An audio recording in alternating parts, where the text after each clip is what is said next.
오늘 우리에게 주실 하나님의 말씀은 창세기 3장입니다. 우리 지난주에 이어서 창세기 3장 1절로부터 24절인데 제가 7절로부터 읽어 나가도록 하겠습니다. 창세기 3장 1절로부터 7절로부터 24절 제가 봉독하도록 하겠습니다.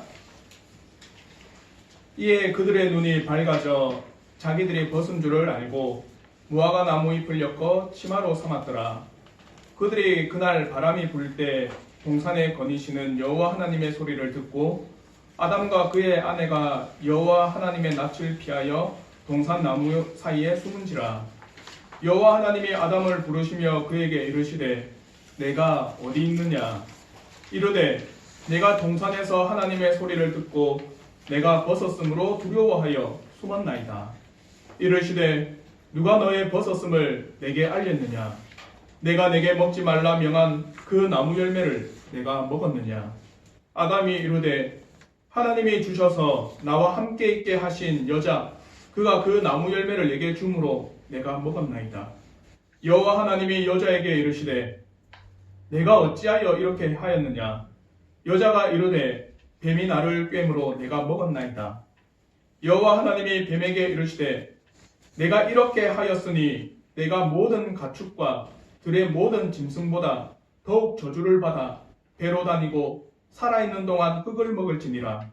내가 너로 여자와 원수가 되게 하고 내 후손도 여자의 후손과 원수가 되게 하리니 여자의 후손은 내 머리를 상하게 할 것이요 너는 그의 발꿈치를 상하게 할 것이니라 하시고 또 여자에게 이르시되 내가 내게 임신하는 고통을 크게 더하리니 내가 수고하고 자식을 낳을 것이며 너는 남편을 원하고 남편은 너를 다스릴 것이니라 하시고 아담에게 이르시되 내가 내 아내의 말을 듣고 내가 내게 먹지 말라 한 나무의 열매를 먹었은즉 땅은 너로 말미암아 저주를 받고 너는 내 평생에 수고하여야 그 소산을 먹으리라.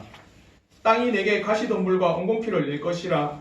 내가 먹을 것은 밭의 채소인즉 내가 흙으로 돌아갈 때까지 얼굴에 땀을 흘려야 먹을 것을 먹으리니 내가 그것에서 취함을 입었음이니라. 너는 흙이니 흙으로 돌아갈 것이니라 하시니라. 아담이 그의 아내의 이름을 하와라 불렀으니 그는 모든 산자의 어머니가 됨이더라. 여호와 하나님이 아담과 그의 아내를 위하여 가죽옷을 지어 입히시니라. 여호와 하나님이 이르시되 보라 이 사람이 선악을 아는 일에 우리 중 하나같이 되었으니 그가 그의 손을 들어 생명나무 열매도 따먹고 영생할까 하노라 하시고 여호와 하나님이 에덴 동산에서 그를 내보내어 그의 근원이 된 땅을 갈게 하시니라. 이같이 하나님이 그 사람을 쫓아내시고 에덴 동산 동쪽에 그룹들과 부르도는 불칼을 두어 생명나무의 길을 지키게 하시니라. 아멘. 잠시 기도하겠습니다. 자비의 주님 감사합니다. 또 거룩한 주일을 맞아 하나님의 성도들이 하나님의 존전에 나와 예배를 드리며 말씀을 듣는 이 시간을 허락하여 주시니 너무나도 감사합니다. 하나님 정말 간절히 바라는 것은 우리 스스로가 하나님 앞에 결코 나갈 수 없음을 고백하고 결코 하나님 앞에 우리가 죄인으로서 설 수밖에 없음을 고백할 때 우리에게 예수 그리스도를 믿음으로 더하여 주옵소서. 예수 그리스도가 우리의 죄를 위해서 대신 지신 그 십자가의 공로를 힘입고 이 시간 가운데 나가게 하여 주시옵소서. 그래서 우리가 드리는 이 예배 우리를 보지 마시고 예수 그리스도를 보시며 우리가 드리는 이 예배를 기뻐 받아 주시옵소서. 또 우리가 하나님 앞에 말씀을 듣고자 합니다. 정말 하나님의 생명의 말씀 우리의 마음에 새겨주시고 성신께서 우리의 마음을 열어주셔서 하나님의 이 생명의 말씀이 우리의 마음에 깊이 새겨질 수 있는 은혜를 주옵소서. 그래서 우리가 이 땅에 살아감에 있어서 하나님의 말씀을 기초로 삼아 더욱더 주님만을 바라보며 나가는 하나님의 신실한 자녀가 되게 하여 주시옵소서. 감사합니다. 예수님의 이름으로 간절히 기도하옵나이다. 아멘. 이 시간에는 우리가 지난주에 원래 다 했어야 되는데 제가 시간 조절을 잘 못해서 죄송합니다.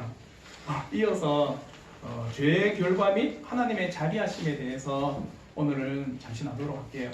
지난주에 우리가 나눴던 것을 잠시 살펴보면 사탄의 강교함이 있었다는 겁니다. 우리가 원죄에 빠질 때 어떤 사탄의 강교함, 뱀이 정말 지혜롭게 용이하게 행동한 걸 보니 뱀을 택했어요.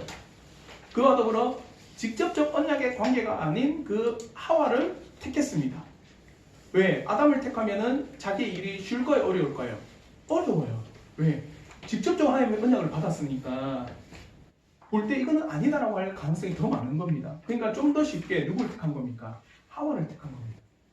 그와 더불어 처음부터 이것은 죄를 짓게 만든 것이 아니라 점진적으로 우리에게 다가온 겁니다. 예를 들어서 여러분에게 살인하십시오 하면은 누가 살인하겠습니까? 할 거예요? 안 하죠. 당연히 저 사람을 죽여주십시오 하면 누가 죽이겠습니까? 저도 안 해요. 무서워서 제가 죽을 것 같아서 안 합니다. 그는 우리를 쉽게 파괴해요. 이것은 큰일 날 일이다. 근데 사탄이 처음부터 하와에 가서 뱀이 막 말한다 생각해 보십시오. 니 뭐야? 왜 이렇게 말을 잘해 안 하겠습니까? 그러니까 이 대화 가운데는요, 점진적으로 이 하와를 꿰었던 사탄의 계략이 있던 겁니다. 처음에는 한마디일 수 있습니다. 하와야. 그러니까 하와는 때로는 신기하다. 왜? 구간조나 앵무새도 말을 하기 때문에. 되게 영리하게 행동한 거 보고 점점 그 교류 가운데 있다 보니까 어떻게 해요? 한마디가 두마디가 되고 두마디가 세마디가 되고 세마디가 문장이 되니 그 대화 가운데는 어색함이 없는 겁니다. 점진적으로 이 죄의 유혹에 빠지게 만든 거예요, 사탄이. 그러니까 여러분이 조심하셔야 되는 게 사탄의 전략을 조심하셔야 돼요. 포장을 합니다. 미끼를 던지죠. 한마디로 별거 아니다라고 하는 미끼. 그리고 이거는 너희들에게 즐거움을 줄 거라는 미끼. 근데 훗날에는 나중에 이 미끼가 우리에게 뭐가 될까요? 죽음과 사망이 되는 겁니다. 낚시 좋아하시는 분은 아시죠? 미끼 던지면 그 물고기가 그 미끼를 먹는 순간 그 물고기는 누구의 뱃속에 있어요? 낚시꾼의 뱃속에 있는 겁니다. 회를 치는 거예요. 사단의 미끼를 덥석 먹는 순간 우리는 그 순간 우리가 맛있겠다고 먹는 순간에 즐겁겠지만 훗날에 우리는 죽음과 사망이 우리에게 놓여요. 사탄이 늘 그렇게 이야기해요. 그리고 두 번째는 뭐냐? 물타기를 합니다. 물타기. 소위 말하면 별거 아니야. 야 주일날 그 예배 안 드린 거 오늘만 주일이냐? 다음 주에도 주일이 있어. 그럼 생각해 봅시다. 다음 주에 또 주일이 있다. 다음 주에도 우리가 살 수 있다라고 생각한 건 누구 생각입니까? 누구 생각이에요? 우리 생각이에요. 제가 겁이 참 많거든요. 그래서 이 놀이기구를 안 탑니다. 왜? 바이킹 타다가 저 기둥에 내 목숨을 건다는 게 상상이 안 가요. 그래서 저기 떨어지면 어떡하지? 롤러코스터도 제가 평생 한 번도 안 타봤거든요. 왜? 그 기차 속도에 그 뻥 뚫린 데 내를 맡긴다는 게 너무 무서워요. 순간에 그래 떨어져서 죽음의 길을 걸으면 어떡하지? 제가 고속도로를 타더라도 한 번씩 반대편은 트럭들을 조심합니다. 저 트럭에서 물건이 날아와서 내 차를 덮치면 어떡하지? 산다는 거는 우리에게 달려있는 게 아니에요. 산다는 건 누구한테 달린 겁니까? 하나님 앞에 달린 겁니다. 근데 우리는 오늘만 주일이냐? 내일도 있고 다음에도 있고 그건 누가 그렇게 평가하는 겁니까? 나라고 하는 존재가 평가해요. 근데 사탄은 늘 끊임없이 말합니다. 별거 아니야. 오늘만 시간 아니야. 다음에도 있다. 다음에는 없을 수 있습니다. 그래서 제가 한 번씩 부산에 제 장례식을 가면은 그걸 화장 순서가 쭉 있거든요. 그러면은 진주에는 안 그런데 부산에는 워낙 영락 장례식 때 화장터가 크니까 1호부터 9호까지 해서 누구누구 몇 시에 누구누구 쭉 명단이 있는데 제가 그걸 유심히 봅니다. 왜 유심히 보느냐? 때로는 정말 막 오래된 102세 할머니 오래 사셨어요. 맞죠? 그러니까 우리는 참 장수하셨다? 참 호상이다 이렇게 이야기를 합니다. 근데 제일 어리게 그 화장터에 들어간 나이는 2개월. 어떻게 설명할까요? 2개월에 있는 그 애는 102세의 그 할머니는 자기가 102세까지 살 거라고 생각했을까요? 우리는 끊임없이 내가 뭔가를 할 수 있다라고 내 생명은 나에게 달려있다고 생각합니다. 그래서 오늘만 아니라고 이야기를 아니요. 그건 사탄의 유혹입니다. 그걸 늘 조심하셔야 돼요. 그러면서 이런 사탄의 유혹 앞에 넘어진 인간에게 결과가 있습니다. 그게 뭐냐? 선악의 모든 근원이 사람의 기준이 되어버렸어요. 지난주까지 여기까지 했습니다. 어떻게 해요? 눈이 열렸다.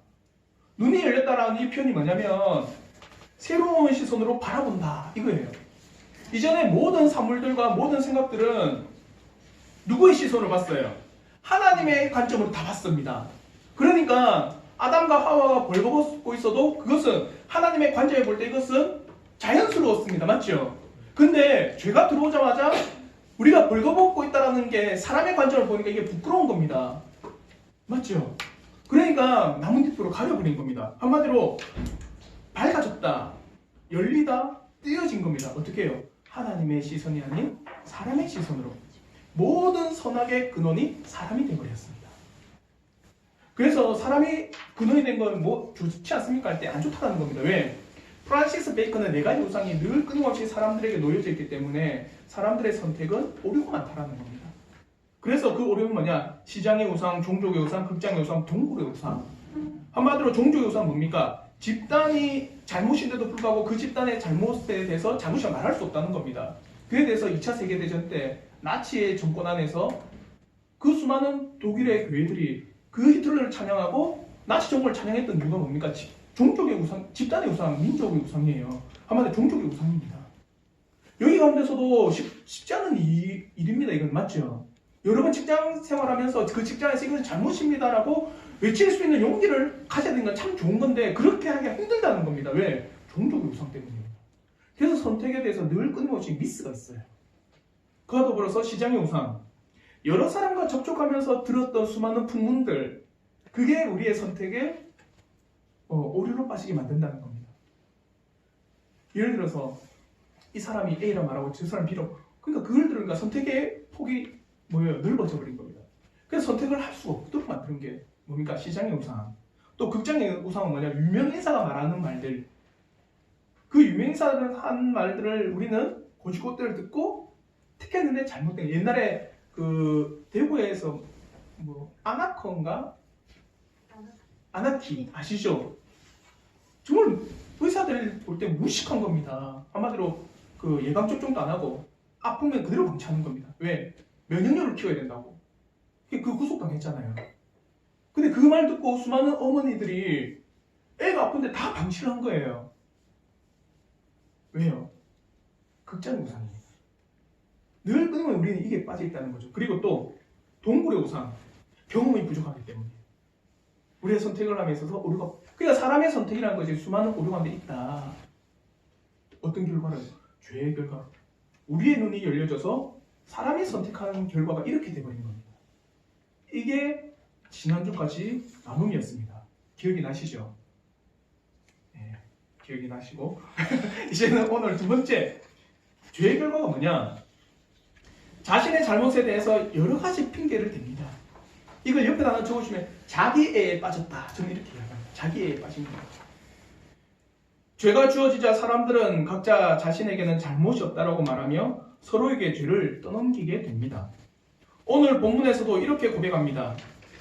사람들의 모습을 보십시오.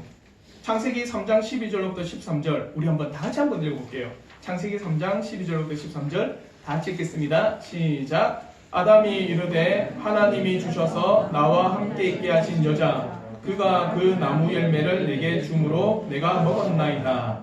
여호와 하나님이 여자에게 이르시되 내가 어찌하여 이렇게 하였느냐. 여자가 이르되 뱀이 나를 꿰므로 내가 먹었나이다. 어때요? 아담은 누구한테 돌리는 겁니까? 하와에게. 하와는 또 누구에게 돌려요? 뱀에게 돌립니다. 그러면 결국에는 아담과 하와가 돌린 대상이 있어요. 뱀은 누가 창조했습니까? 하나님. 하와는 누가 창조했습니까? 하나님이에요. 그럼 결국엔 누구한테 이 모든 화살을 돌린 거예요? 하나님이 돌린 겁니다. 늘 끊임없이 사람들은요, 뭔가 핑계거리, 자기의 방어거리를 만들어요. 죄로 인해서 사람들은 자신들 스스로가 의롭다고 하며 잘못에 대해서 인정은 하지 않을 뿐만 아니라 모든 잘못의 근원을 상대방과 타인에게 돌립니다. 오늘날 우리가 말한다면 내가 이렇게 된 것은 내가 이렇게 비참하고 이렇게 정말 처절한 소위 말하면은 비참한 인생을 산다라고 하는 것은 사회 때문이다. 그와 더불어 우리 가정 때문 아니냐. 우리 가정이 소위 말하면은 다른 사람들의 가정처럼 그래도 넉넉지 않고 그래도 다른 사람 가정처럼 그렇게 배우게 잘하고 그런 가정이었다면은 나는 결코 이런 환경에 살지 않았다. 끊임없이 사람들은요 자신의 이 현실, 자신에게 주어진 이 모든 상황에 대한 그 모든 원인과 결과를 누구에게 돌리느냐? 사회에 돌리든 타인에게 돌리든 환경에 돌리든 교육에 돌리든 끊임없이 반대 기제를 만들어요. 그러므로 하나님께서는요 아담에게 그리고 하와에게 물어보신 것, 아담에게 네가 어디 있느냐 물어보신 이유가 뭘까요? 그리고 아담에게 왜 그랬느냐 물어보신 이유, 하와에게 왜 그랬느냐 물어보신 이유가 뭘까요? 몰라서 물어봤을까요?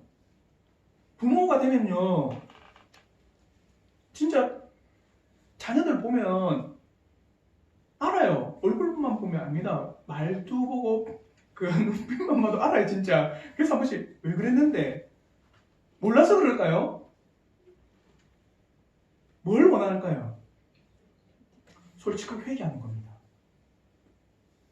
하나님이 아담과 하와에게 물어봤던 거는 하나님 죄송합니다. 용서하소서라는 그 회개입니다. 이에 대한 예가 정말 성경에 많습니다. 가인이 아벨을 죽이고 나서 어떻게 합니까? 하나님이 아벨 어디 있는데 몰라서 물어볼까요? 가인이 아벨을 죽이고 나서 아벨이 어디 있느냐 할 때 가인은 이렇게 이야기합니다.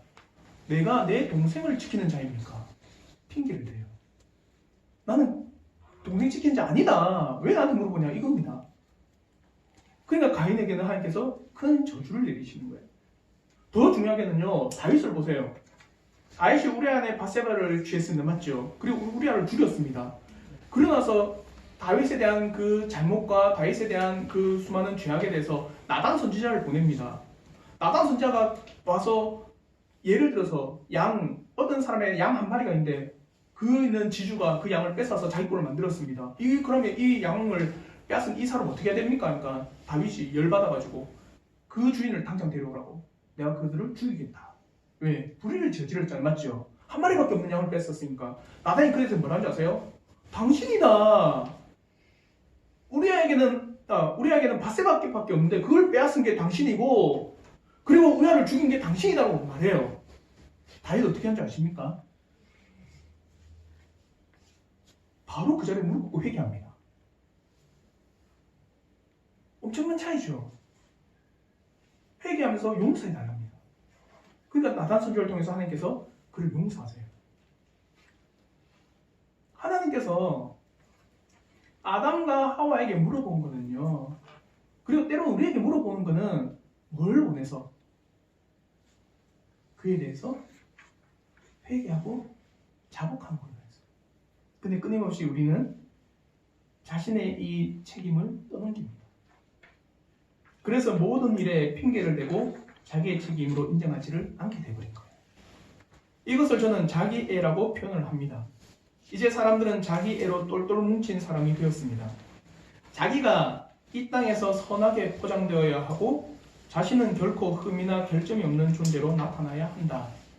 그래서 나라고 하는 자아가 어느 곳으로든 침해받는다거나 어느 곳으로든 공격을 당하면 참지 못하고 그에 따른 핑계와 수많은 방어 기제로 우리가 방어하게 되는 게 된 겁니다. 저도 그래요. 누군가 저를 비방하면 참지를 못하는 겁니다. 이제는. 여러분을 모욕하면은 잘 참아지던가요? 예를 들어서 오늘날 남자들 참 착하게 보이죠? 우리 여기 있는 남자 성분이 착해 보이죠? 운전만 때만 잡으면요. 헐크 됩니다. 헐크. 운전대만 딱 잡는 순간에 뭔가 드라이빙의 본능이 일어나는지 아니면 헐크의 본능이 일어나는지 옆에 사람이 빵 해도 위씨 저도 좀 그래요. 운전대만 잡으면 제가 엄청 다혈질이거든요. 그렇게 안 보이시죠? 보이나요? 엄청 다혈질이거든요. 진짜 엄청 다혈질이라서 운전대만 잡으면은 한 번씩 헐크 본성이 일어나요. 왜? 내 방어기제 때문에 방어기제. 끊임없는 우리의 자기애와 방어기제가 늘 우리에게 도사리고 있습니다. 소위 말하는 핑계 없는 무덤은 없다라고. 사랑하는 성도 여러분, 우리가 하나님 앞에 가장 겸손해야 됩니다. 그분 앞에 우리가 행한 행동, 마음, 생각이 다 보이기 때문입니다. 그러므로 언제든지 겸비한 심령으로 하나님 앞에 늘 우리가 자복하는 마음으로 나가야 하는 겁니다. 그래서 우리가 예배 드리기에 앞서서 하나님 앞에 사죄 고백을 하는 이유가 여기 있는 거예요. 우리는 다 하나님 앞에 왔습니다. 맞죠? 저를 보러 온 건 아니잖아요. 제가 뭐 볼 거 있다고 왔어요. 다 하나님 앞에 예배 드리고 하나님의 말씀을 듣기 위해서 왔습니다. 그럼 우리는 하나님 앞에 내가 발가벗겨져 있습니다. 하나님께서 나를 지금 보시고 아담에게 물으시는 것 같이 하와에게 물으시는 것 같이 네가 어디 있었느냐? 네가 뭘 했느냐? 하나님께서 그렇게 끊임없이 우리에게 물어보십니다. 그러니까 끊임없이 하나님 앞에 이 발가벗겨진 심령으로 우리는 하나님 앞에 자복하는 마음으로 서 있으셔야 돼요. 우리가 다 하나님 앞에 겸비해야 됩니다. 하나님 앞에 늘 우리가 핑계를 찾기보다는 하나님 앞에 늘 부끄러운 마음, 그와 더불어 부드러운 심령으로 그분께 회개의 심령으로 나가는 주님의 자녀가 되기를 저는 진심으로 바랍니다.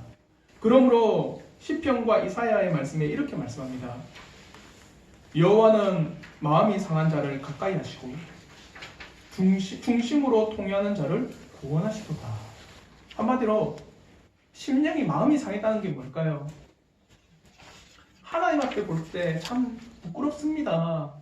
하나님 앞에 볼 때 내가 참 엄청 비참한 영혼입니다. 그게 마음이 상한 거잖아요. 그런 자를 하나님께서 찾으신다. 또 통회한 자를 구원하신다. 마음으로서 애통해하는 자. 그래서 애통하는 자는 복이 있나니. 아시죠? 또 시편 51편 17절에 이렇게 말씀합니다. 하나님께서 구하시는 제사는 상한 심령이라. 하나님이여 상하고 통회하는 마음을 주께서 멸시하지 아니하시리이다. 저는 이 말씀을 굳건히 붙듭니다. 우리가 하나님 앞에 회개하는 심령으로 나갈 때 하나님께서는 그 상하고 통회하는 마음을 멸하지 아니하시리라. 그 마음을 하나님께서 붙잡아 주시리라 믿습니다. 그러므로 늘 우리는 하나님 앞에 상한 심령으로 서셔야 돼요. 또한 이사야 61장 1절에 이렇게 말합니다. 주 여호와의 영이 내게 내리셨으니 이는 여호와께서 내게 기름을 부으사 가난한 자에게 아름다운 소식을 전하게 하려 하심이라.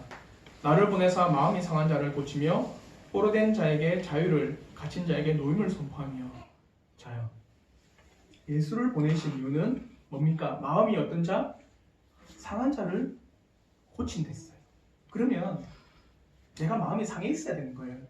맞죠? 그걸 깨달아야 됩니다. 그래서 주님은 끊임없이 이야기합니다. 의원은, 특히 의사는 병든 자에게 필요한 게 누구란 거예요? 의사입니다. 건강한 자에게는 의원이 필요 없습니다. 여러분 건강한데 병원 가세요? 저는 안 갑니다. 건강한데 왜 갑니까? 아프니까 가지. 그럼 아프다는 거 어떻게 합니까? 마음으로 아니면 상상으로 나는 이제 아플 거야. 그 병원 가는 사람 가야지. 정신과로 이거 가야지. 우리는 상상으로 병원 가지 않습니다. 이제 나는 아프기 시작할 거야. 아닙니다. 나에게 아프다라는 증상이 있으니까 가는 거예요. 그걸 깨달으니까 가는 겁니다. 한마디로 마음이 상한 자, 내가 마음이 상했다라는 거예요. 그 자를 누가 예수께서 구원하시는 거예요. 포로로 돼 있다는 거예요. 포로 될 자가 아니고 포로 된 자예요. 그 자를 건지시는 겁니다. 갇힌 자예요. 그 자를 해방시켜 주시는 겁니다. 근데 우리가 그것을 못 느낀다면 우리와 다른 말씀이에요. 끊임없이 사람들은 하나님 앞에 겸비하고 겸손하고 그 하나님 앞에 자신의 생각과 마음과 행동이 다 밝게 보인다는 그 자체를 망각합니다. 자기 애와 핑계로 인해서. 저는 이 자리에 우리 모든 성도들이 하나님 앞에 저는 발가벗겨져 있습니다. 하나님 앞에 저는 밝게 드러날 존재입니다. 그러므로 겸비하시길 바랍니다. 겸손하게 그 하나님 앞에 회개를 요구하실 때 회개할 수 있는 심령, 그 상한 심령으로 하나님 앞에 서 있기를 저는 진심으로 바랍니다. 이게 두 번째, 죄의 결과 늘 자기애와 이 방어 기제와 과도로 핑계를 댄다는 거죠. 그러지 않기를 바랍니다. 세 번째 뭐냐? 에덴 동산이라고 하는 모든 풍요로움에서 떠나 고통과 수고와 이제는 여러분들이 동력이 아니라 어떤 관계예요?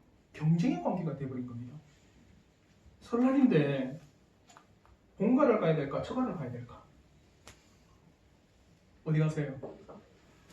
차가 먼저 가야지! 뭔 소리해? 본가를 먼저 가야지! 경쟁하기 시작하셨습니다. 경쟁 관계가 되어버렸어요.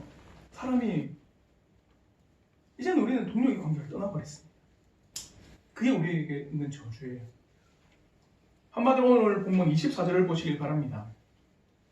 이같이 하나님이 그 사람을 쫓아내시고 에덴 동산 동쪽에 그룹들과 두루도는 불칼을 두어 생명나무의 길을 지키게 하시니라. 쫓아냈습니다. 맞죠?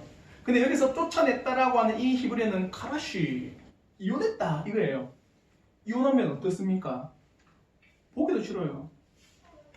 한마디로 에덴 동산과 우리는 이혼했다. 더 이상 관계가 있다 없다? 없게 돼버린 겁니다. 사랑하는 성도 여러분, 우리 인류는 더 이상 죄를 해결하지 않고는 하나님 나라에 들어갈 수 없게 된 거예요. 에덴 동산에서 내어 쫓김을 당하여 더 이상 관계가 없는 단절의 상태. 우리에게 말한다면 죄는 결국 하나님 나라와 어떤 관계? 단절의 관계가 되어버린 거예요. 우리는요. 저주입니다. 죄는 결국에는 에덴 동산과의 완전한 단절과 같이 하나님 나라와의 완전한 결별을 선언하고 있습니다. 죄의 결과입니다. 그러므로 갈라디아서에서는 이렇게 말씀하고 있습니다. 육체의 일은 분명하니 곧 음행과 더러운 것과 호색과 우상 숭배와 주술과 원수 맺는 것과 분쟁과 시기와 분냉과 당짓는 것과 분열함과 이단과 투기와 술 취함과 방탕함과 또 그와 같은 것들이라. 전에 너희에게 경계한 것 같이 경계하노니 이런 일을 하는 자들은 하나님 나라를 유업으로 받지 못할 것이요. 이제 하나님 나라는 죄와는 동떨어진 관계가 되어버렸습니다. 예전에는 우리는 하나님 나라에 소속되어 있었습니다. 근데 죄가 우리에게 들어오자마자 어떻게 해요? 하나님 나라와 우리는 이혼해버린 거예요.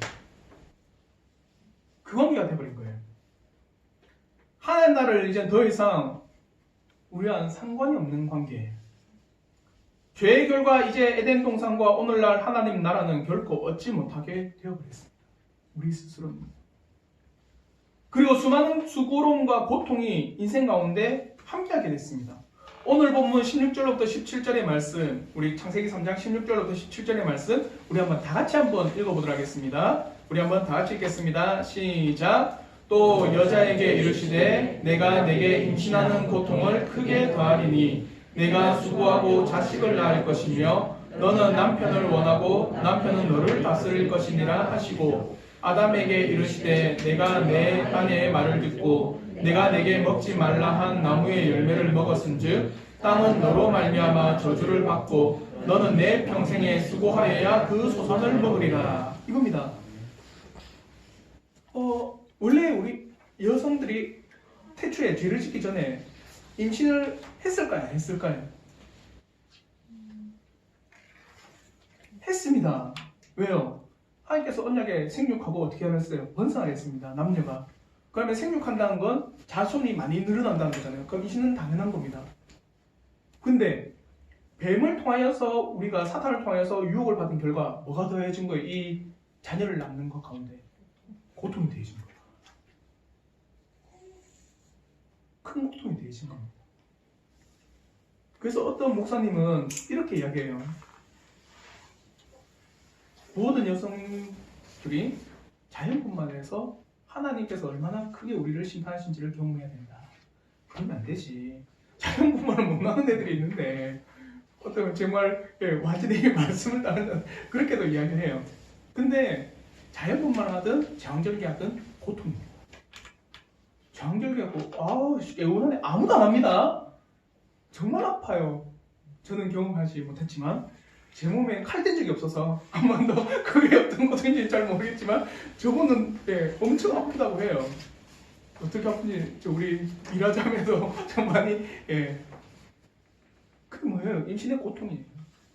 또 자녀를 양육하면서 여러분 때로는 즐거움도 있지만 고통이 있습니다. 새벽에 잠 못 자보세요. 정말 힘들어요. 물론 저는 그렇지 않았지만 정말 괴롭고 힘듭니다. 고통이 되신 거예요. 그와 더불어서 아담에게 뭐라고 합니까? 땅은 너로 말미암아 저주를 받고 내 평생에 뭐가 더해진 거예요? 수고가 되죠. 남자에게 수고가 더해졌어요. 그래서 여러분 남자들의 어깨에는 짐이 많습니다. 가정을 책임져야 될 짐들이 있어요. 또 자녀를 책임져야 될 짐들이 있습니다. 아내를 책임져야 될 짐들이 있는 거예요. 남자들에게. 근데 땅까지 저주를 받았어요.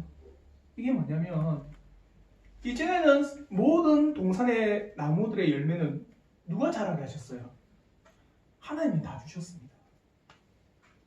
우리는 그것을 가꾸는 일이었습니다. 근데 이제는 하나님께서 주시지 않습니다. 어떻게 해야 됩니까? 내가 땀을 흘려야지만 소산을 먹게 되었어요. 아니요. 오늘날 더 심합니다.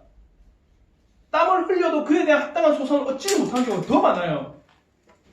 땀을 아무리 흘려도 그 소산을 얻지 못하는 경우가 비일비재하게 됐습니다. 뭘까요? 하나님의 저주를 경험하는 것. 사랑하는 성도 여러분, 우리의 일상의 일들을 돌아볼 때 우리는 더욱더 우리가 얼마나 비참한 가운데 얼마나 낮은 위치로 내려왔는지 이 사회의 모습을 보고 우리의 삶의 모든 영역 가운데서 충분히 바라볼 수 있습니다. 에덴 동산의 그토록 아름다운 환경에서 이제는 수고와 고통과 땀을 흘려도 온전한 대가를 받지 힘든, 때로는 땀을 흘려서도 우리가 얻지 못하는 경우가 많이 생겨버렸습니다.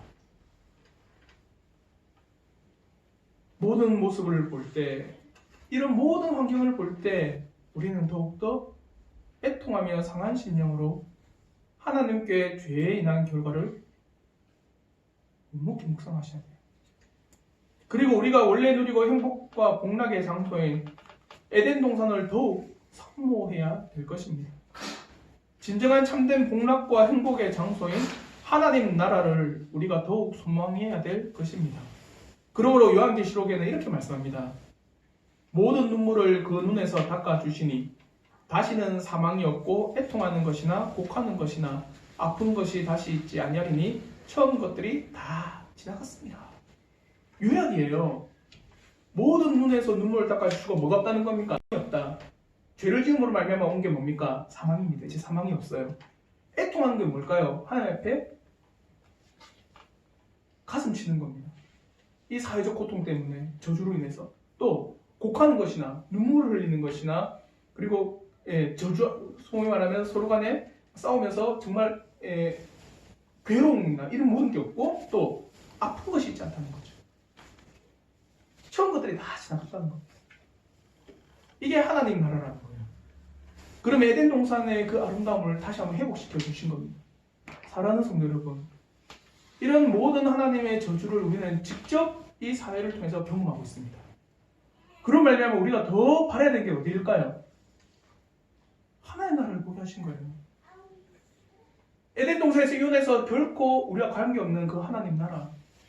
예수 그리스도를 통해서 이제는 그것이 우리의 나라가 되기를 간절히 우리는 더욱더 어떻게 해야 됩니까? 사모하셔야 돼요. 모든 눈물을 그 눈에서 닦아주시는 그 하나님 나라, 사망과 애통과 아픔이 없고 모든 것이 다 지나가는, 그리고 수고와 고통과 애통과 사망과 죄가 관영한 이 세상의 현실 가운데 살아가는 우리의 소망이 이 하나님 나라가 되어야 됩니다. 사랑하는 성도 여러분, 하나님 나라를 갈망하십시오. 그래서 제가 요즘에 읽은 게 Death and the Afterlife라고, 죽음과 그 이후의 삶, 넷의 신학입니다. 과연 죽음 이후에 우리의 인생과 삶은 어디에 있을까? 하나님 나라를 소망하는 자에게는 기쁨이 있을 거예요. 저는 이 자리에 우리 모든 성도들이 정말 하나님 나라를 끊임없이 소망하는 자들 되기를 진심으로 바랍니다. 이게 죄의 결과예요. 세상을 이제 다른 눈으로 봅니다. 인간의 눈으로 봐요. 사람의 눈. 선택의 기준이 사람의 눈이 됐습니다. 두 번째는 모든 핑계, 모든 자기의 모든 방어 기제를 총동원해서 우리는 잘못이 없다고 말을 합니다.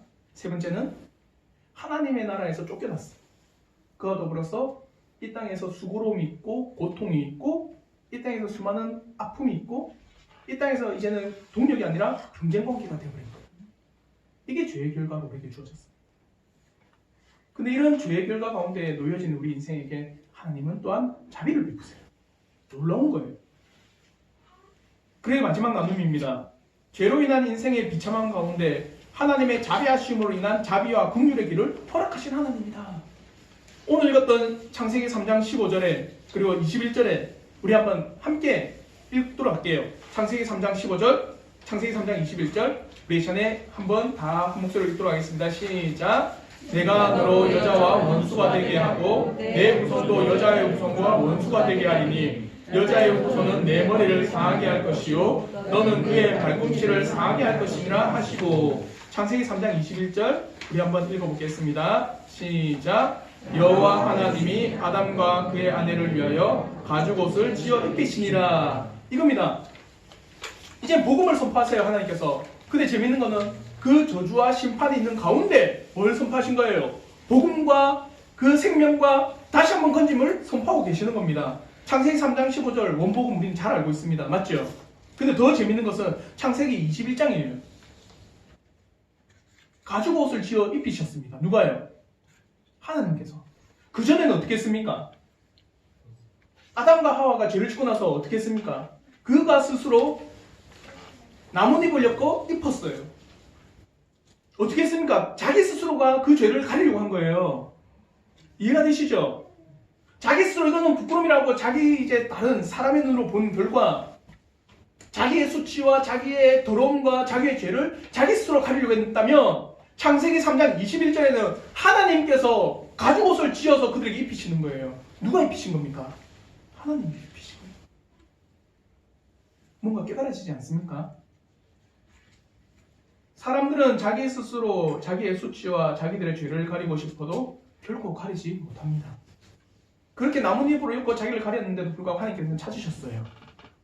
우리의 수치와 우리의 죄악, 우리에게 내려진 심판과 저주는 오직 하나님께서 밝히신 구원의 경륜을 통해서 획득하는 것이요. 하나님께서 베푸신 가죽옷을 입는 것과 같이 하나님께서 우리 인생을 위해서 직접 지으신 그 가죽옷을 입어야 가려지는 수치요 죄악인 겁니다. 그럼 다른 말로 해서 가죽이라고 하면은 식물일까요? 동물일까요? 그러면은 아담과 하와의 이 가죽옷을 입히기 위해서 뭐가 희생된 겁니까? 동물의 피를 흘렸어요. 이것도 예표입니다. 그래서 제사를 이제 나중에 레위기에서 제사를 드립니다. 맞죠? 제사를 드릴 때 뭘 가지고 드립니까? 동물의 피로. 그리고 신약에서는 누구의 피로? 예수의 피로. 예수께서 주신 그 피로 그것을 우리가 덧입을 때 가능합니다. 그래서 갈라디아서 3장 27절에 이렇게 말씀합니다. 누구든지 그리스도와 합하여기 위하여 세례를 받은 자는 그리스도로 옷 입었느니라. 누구의 옷을 입었어요? 그리스도의 옷을 입었습니다. 처음에는 나뭇잎을 우리가 가렸지만 아니다. 너희를 위해서 내가 가죽옷을 입어 지었다 하면서 가죽옷을 입혔습니다. 신약에 와서는 누구의 옷입니까? 그리스도의 옷을 입어야 된다. 로마서 13장 14절에는 이렇게 말합니다. 오직 주 예수 그리스도로 옷 입고 정욕을 위하여 육신의 일을 도모하지 말라. 누구의 옷을 입으라는 겁니까? 그리스도의 옷을 입어야. 사랑하는 성도 여러분, 우리의 죄의 수치, 우리의 죄의 저주와 심판, 우리에게 주어진 죄의 모든 치욕은 우리 스스로 해결할 수도, 우리 스스로 가질 수도, 우리 스스로 벗어날 수도 없습니다. 오직 하나님께서 태초에 허락하신 복음을 통해서 가능한 일이고, 태초에 하나님께서 아담과 하와에게 직접 옷을 입히셨던 것 같이 우리에게 하나님께서 친히 그리스도로 옷 입혀주시지 않으면 우리는 결코 이 수치와 저주에서 벗어날 길이 있다 없다? 없다라는 겁니다. 진실로 하나님의 자비의 은혜가 우리에게 베풀어지기를 저는 진심으로 기도합니다. 진심으로 우리의 수치와 죄악과 하나님께서 이 땅에 내리신 저주와 심판과 죽음의 고통이 예수 그리스도의 의의 옷을 덧입음으로 말미암아 가려질 수 있기를 진심으로 바랍니다. 예수로 옷 입는다는 것은 대단한 거예요. 예를 들어 드릴게요.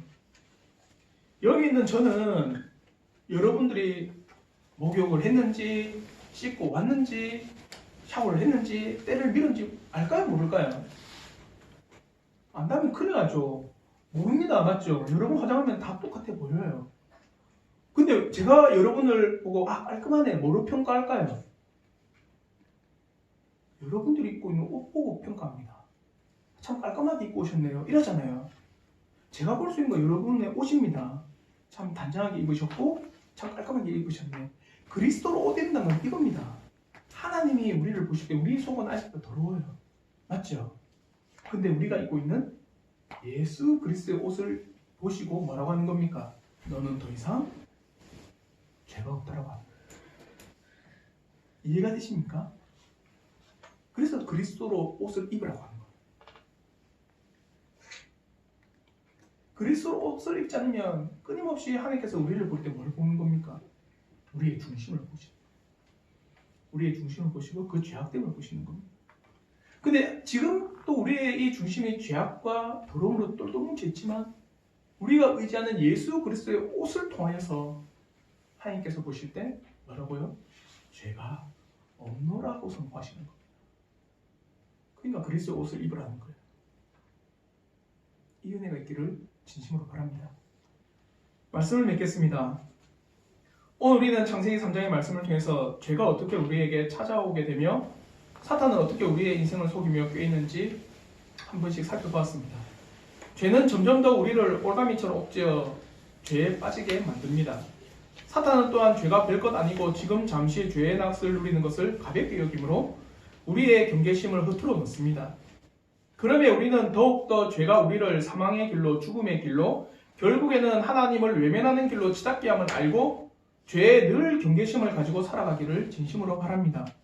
또한 죄의 결과를 우리가 배울 때 이제 사람의 판단이 기준이 되고 사람이 모든 것의 결정권자처럼 행사하게 되고 또한 사람의 자신의 잘못을 회개하기보다는 핑계와 자기 애를 드러내며 이 땅에서 고통과 수고와 경쟁과 수많은 죄의 결과를 직접 목격하고 경험하게 되었습니다.